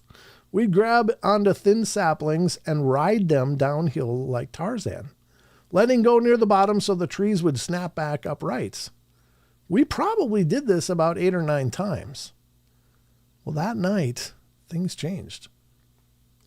We woke up to an incredibly loud bird call, something like a massive owl hoot, but it wasn't quite right. It sounded like something trying to yell, hoot. People say when they mimic owls, they sound like about a 250-pound owl. Without fully getting the sound right, and even worse, it happened every single night for an entire week. The call would start far away and then slowly move closer until it felt like it was right outside of our window. So loud it vibrated in our chests. Oh, God. Well, that weekend we went back up the hill to where we'd been playing and saw something that still freaks me out. It wasn't just the saplings we had ridden there. Were 50 or 60 trees all over the hillside that had been snapped or bent over. Oh, okay, so all those saplings just got snapped or bent. Whatever did it was far heavier than a group of kids. And that's when it hit us. Something had been watching us play and then spent the week copying what we'd done. Oh, nice. During the second week, the nightly calls continued. One night we heard rocks and brush sliding down the hill right behind my brother's room. The scream sounded like it was directly outside the window. Our neighbor's dog started barking wildly and just wouldn't stop. And then I saw a large shadow pass across the window, completely blocking it out. Immediately afterward, the dog went silent. We never saw that dog again. Those 2 weeks were intense and terrifying, and we learned firsthand that some things in the woods don't like being disturbed. I hope you find this account interesting, and I'd be glad to go into more detail if you'd like. That's fascinating. We often hear stories of them observing, but then it actually was like, hey, that looks fun, I'm going to try it. Except it's like 800 pounds, and those little saplings couldn't handle that kind of weight. So that's no good. Thank you, Rachel, for posting that. I appreciate that. But very cool. Very, very cool. I think I got one more. No, I don't got one more. I guess that's it for these. And then I went to the archives. We can read one of these archived ones. This was years ago, folks. This is a years ago observation. Teenager has a close encounter. Witness observation from the Sasquatch Chronicles blog. First of all, I was a young boy when this happened, so please forgive some memory errors. I was riding my bike in the woods and going home on a trail. I could feel something watching or following me. I raced out of the woods to a better trail. I could hear in the bush that something was keeping pace with me. The bush was being thrashed about as if it were chasing me or just following me. I cleared the woods and turned to look, and I could see something that had reddish-brown hair all over it. It stood very tall, well over 8 feet, and it had blackened skin along the facial areas, and I could see. This incident has haunted my childhood and adult dreams. The area in which I'd seen this creature is now cleared, and a subdivision is built upon it. Most of it is still very wooded. As a young boy, I hunted these woods, and often I would smell a horrid stench, and often attribute it to a decaying animal, but after the chase, I quickly remembered the smell as it filled the air. I was now looking at this thing stood there. I remembered my father telling me about Bigfoot, and that he and some friends had seen something he could not identify as a boy in West Virginia. There's no forest noises, i.e. birds, wild game around, and this is what made me feel uncomfortable and why I began to leave most quickly. Yeah, fair enough. Fair enough. That's creepy. Creepy as hell. But I'll tell you what, this has been the journey tonight. I hope you guys have enjoyed it. Thank you all so much for being here and being a part of it all. And if you're new to the show, these shows happen every Wednesday, Friday, and Saturday. So 7 p.m. Pacific Standard Time. I did want to share this with you guys. I'll share it next time. Next show, I'll share you some update just about the podcast. I was kind of proud of it. So is it amazing? Well, it's amazing to me.